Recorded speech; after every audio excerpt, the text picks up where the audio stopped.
you really, the audience should come into every single match for the most part with the idea that it could go either way. You know, like I want one person to win, but the other person's capable of winning too. You know, and I think I just right from the beginning, I just wanted to sort of reintroduce that idea, and with the 10 pounds of gold series, just that idea that let's really focus and take some time on building this match as a contest between two individuals, not because we're trying to insult anyone's intelligence and, you know, kayfabe and yada yada yada, but just to get people to go, oh, actually, I don't necessarily know what the outcome of this is going to be, and you remind them of that, because instead of just seeing a match and hearing like, oh well, they're pushing this guy, so he's probably going to win, or, you know, this guy has heat, so he's probably going to lose, or like, oh, they're building to like so and so versus so and so at the pay-per-view, so he's probably going to beat him.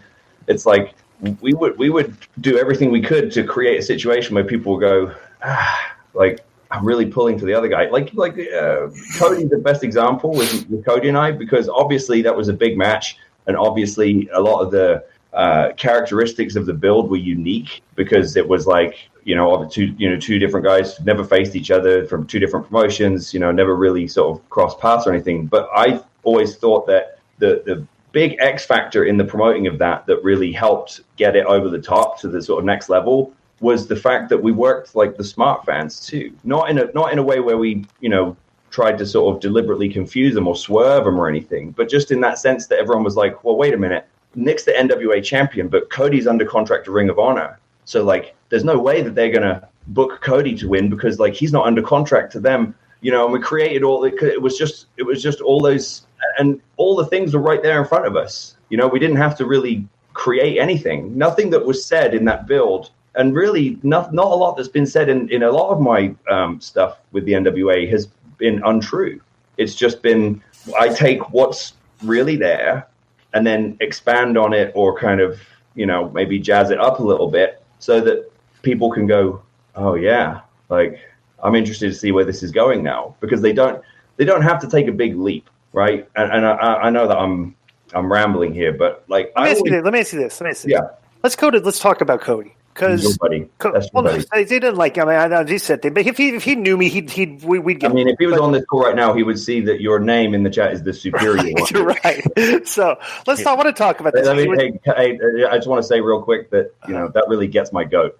Oh God! Please do that. Whoa! Wait a minute, Nick. I didn't think I would want to do this to you ever, because you're so cool. But freaking wow. So let me ask you this. Amazing. So when Cody came out of WWE and he went on the indie scene, it's like all of a sudden he was like, you were kind of like the top dog on the indie guy because you're the NWA champion. It's like, okay, I've got the indie champion spot, but I've got the NWA belt and everything. And now here comes Cody. And Cody, very well dressed, very intelligent, very articulate, and created this fan base immediately, right? Bro, I thought this was fascinating because I was just thinking about in the back of my mind, because Cody, you know, AEW was starting to become a thing and stuff and everything. Bro, what was the negotiation like over that match behind the scenes? Was it as difficult as I probably imagined? A little bit like, you know, little rough, try to figure out what are we going to do here? Because I know you don't want just, you know, Billy. Who had the belt? Was it Billy? Had the rights to that belt at the time, or was that just okay? Yeah. So, you know, so there's a lot of moving parts there. How did that go? I hate to ruin the illusion, but it was actually really easy. Right.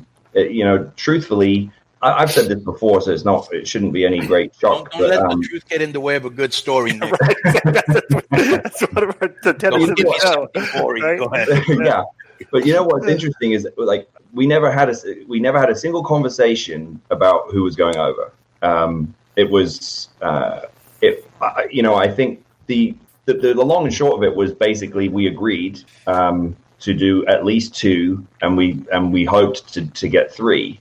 But with the timing, and then, you know, with his contract coming up at Ring of Honor and Tony Khan coming into play and starting up AEW, the third one became, you know, it wasn't possible. So really it was, we knew that we were going to do the switch and then switch it back at some point. And like, as for the rest of it, Cody and I have got, you know, we've got weird chemistry. Like, we didn't know each other well, and you know, we understood that we matched up well on all the levels, right? Like there was these sort of like all the metrics.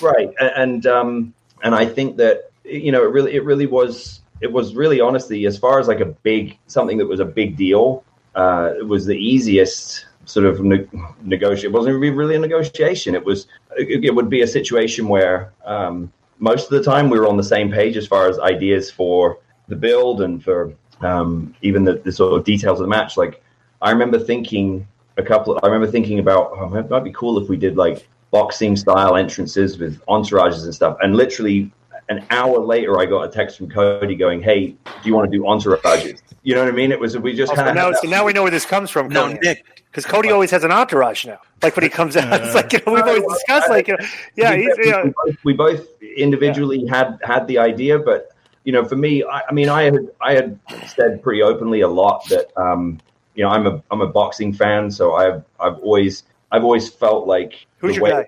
Who's your guy? Triple G is probably my favorite fighter. I mean, I'm actually quite a big I'll watch most fights if the Mexicans fighting because most of the time they're just going to bang, and that's fun for me, and they're fiery. But I actually talked to Carlos Molina a couple of weeks ago for a fight that was pretty cool. He had a big pay-per-view on Mexican Independence Day. But let me ask you something real quick. I don't want to get into boxing, but I just want to ask you this.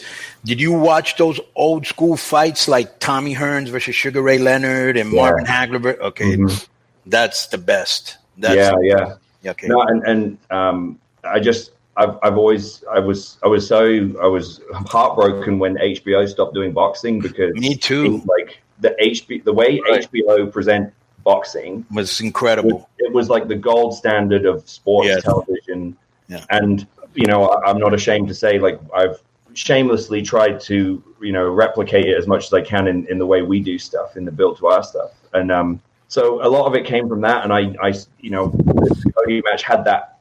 I knew that it would have a good reaction, so then I could sort of, because you know how it is. It's like when you know that something's going to work, you suddenly have all these other options available, right? Like you have all these, like, oh, wouldn't it be cool if we did this or cool if we did that? But it's like a lot of this stuff doesn't work unless people give a shit. So it's like, because we knew that people were going to give a shit, it was like, then we could really, you know, like play around with some really fun little sort of things. But the Cody, our sort of dynamic has always been what I imagined and what I've heard through, you know, from stories and stuff, that kind of a lot of those sort of old school top guys kind of have with each other, where they were like frenemies, right? Like Flair and Dusty, you know, they loved each other, but they also had like a bit of a, each guy wanted to go over. Oh yeah, I want to go over. But it doesn't do it. Each guy still wants to win the match, you know, right? Sure, like there's an underlying tension. There's an underlying tension, which is always good, because you got to stay on your toes and you're competitive. Because having worked with you before, having worked with Cody before, I almost feel that I don't think who is going to win the title is more important than the match being good. You know what I'm saying? Oh yeah, like at the end of the day, it was a piece of business, you know. We all, for me, it was one of those rare moments where I knew if we did it right, everybody would come out the other end better. So it was kind of like, once you have a situation like that, then so you can really start to have fun, because it's like, hey, you know, I trusted Cody, and I think he trusted me, but at the same time, we also knew that it was good for business if we had a little bit of competitive tension with each other. Like I remember him texting Lagana and being like, hey, what kind of shape is Nick in? Like, is he looking good? You know, and blah, blah, blah. Because Cody had suggested, hey, what if we do a weigh-in? And I was kind of like, what you mean is a pose down? You know, like, I mean, that's essentially what it was. And I was kind of like, hey, I got no problem with that. But like, here's a funny story. So I was in real good shape for that. And, you know, because I was working a lot. I mean, I defended the title all over the world. I was wrestling all the time, like having long matches. I was like, my cardio was great. I'm like 250 at the moment, but I was like 235 then. So it was like real nice and lean and cut. And I remember going to that weigh-in, and Davari was with me, and this guy in Chicago was like a luxury car dealer. So he'd lent me like a Mercedes G-Wagon and a Bentley for like me and my boys, like for the whole weekend to kind of cruise around in. So I rocked up in